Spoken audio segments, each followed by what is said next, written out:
Assalamualaikum, video kali ini adalah tentang electrolytic cell. Electrolytic cell adalah sel yang non-spontaneous kerana memerlukan elektrik. Awak tengok ni ada bateri. Jadi dia memerlukan elektrik untuk menghasilkan tindak balas redox. Anode merupakan terminal positif, iaitu proses dia adalah oxidation, manakala cathode adalah terminal negatif reduction. Contoh yang akan Mida tunjuk adalah menggunakan cairan garam molten salt, menggunakan air, sodium klorid cair dan juga pekat, elektrolisis sodium sulfate aqueous dan elektrolisis copper sulfate aqueous.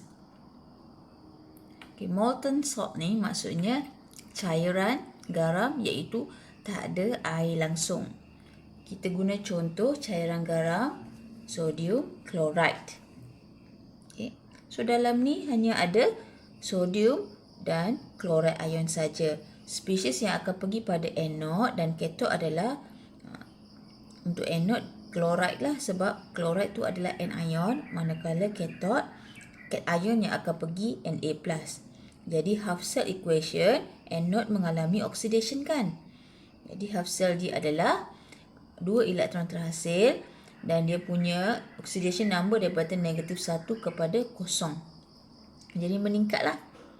Half cell equation untuk cathode reduction, nampak ni positif 1 kepada 0. Ada penurunan nombor pengoksidaan.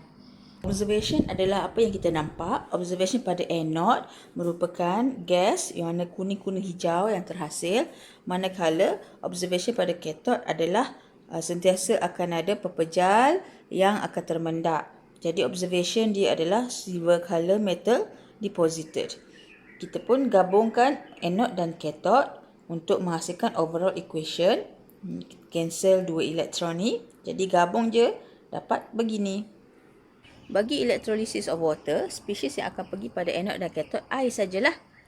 Jadi half cell equation pada anode H2O, oksigen dan 4H+. Cara nak ingat adalah air, oren, berasid.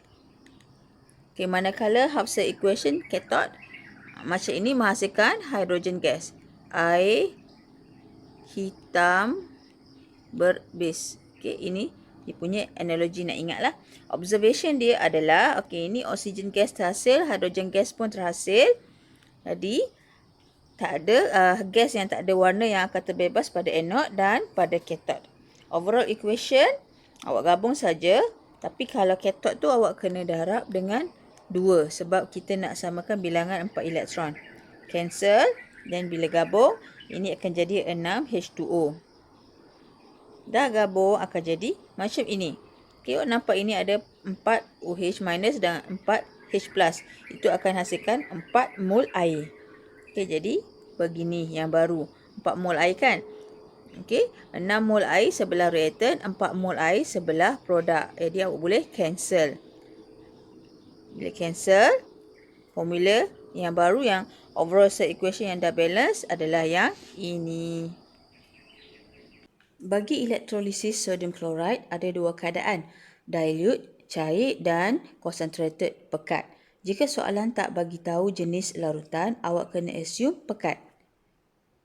Spesies yang wujud adalah air, sodium plus dan juga klorid ion. Air wujud kerana elektrolit adalah jenis aqueous, bukan molten. Spesies yang akan pergi pada anode adalah klorid ion dan air, manakala yang akan pergi pada cathode adalah sodium ion dan juga air.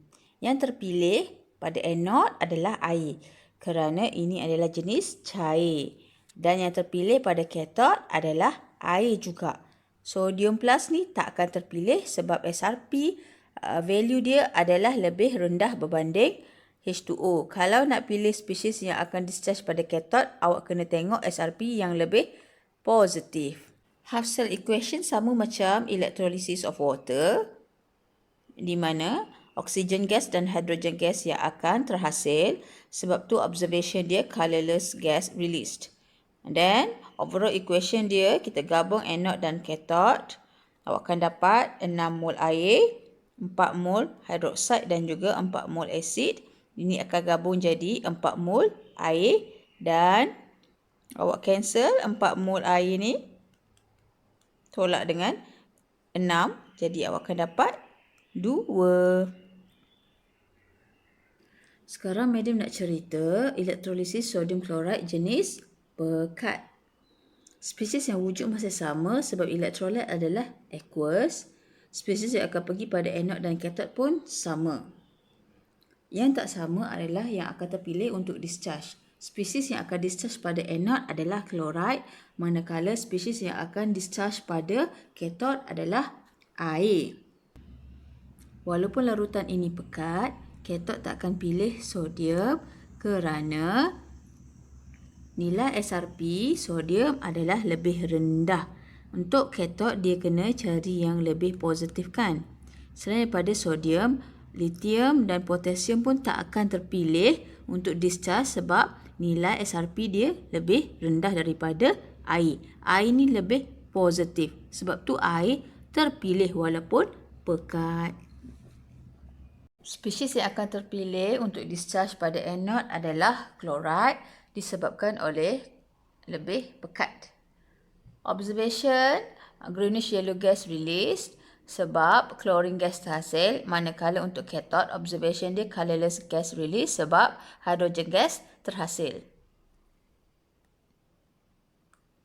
Okay, untuk overall awak gabung je anode cathode, cancel 2 elektron dan overall akan jadi macam ini. Sekarang kita nak masuk electrolysis of sodium sulfate. Spesies yang wujud adalah Na+, SO4, 2- dan juga air. Yang akan pergi pada anode, anion, SO4, 2- dan air.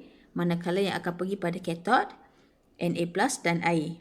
Yang terpilih adalah air dan untuk cathode air juga.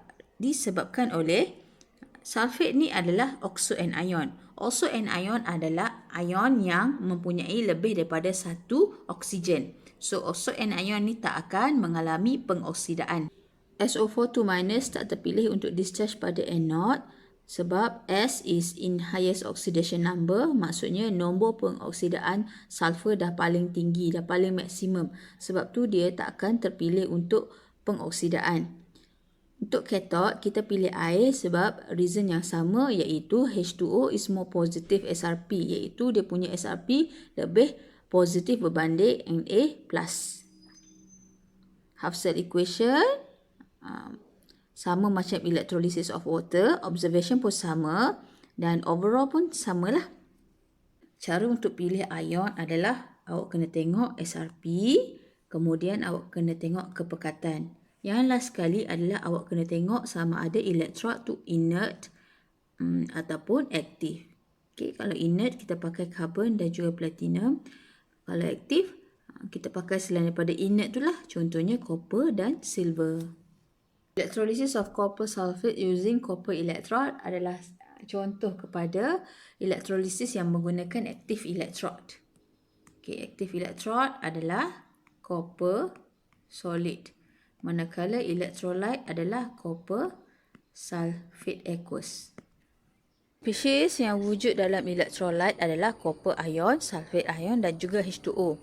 Yang akan pergi pada anode adalah anion dan air, manakala yang akan pergi pada cathode, cation dan air. Yang terpilih pada anode dan cathode adalah copper dan copper 2+. Ini kerana copper adalah active electrode. Okay. Reason untuk cathode, copper is an active electrode dan SRP dia lebih positif daripada air. Madam dah beritahu untuk terpilih pada cathode kena cari SRP yang lebih positif. Jadi half cell dia adalah begini. Anode mengalami oxidation kan. Jadi nampak dia punya oxidation number kosong kepada positif 2 dan 2 elektron terhasil. Manakala half cell pada cathode reduction kan. Jadi dia punya oxidation number positif 2 kepada kosong dan dia guna 2 elektron sebagai reaktan. Okay, observation dia adalah copper electrode becomes thinner. Sebab apa? Sebab lebih banyak copper solid bertukar jadi copper 2+. Jadi copper electrode makin menipis sebab semuanya jadi copper ion. Manakala observation pada cathode, copper 2+ terima 2 elektron dan jadi copper solid. Sebab tu copper electrode makin tebal.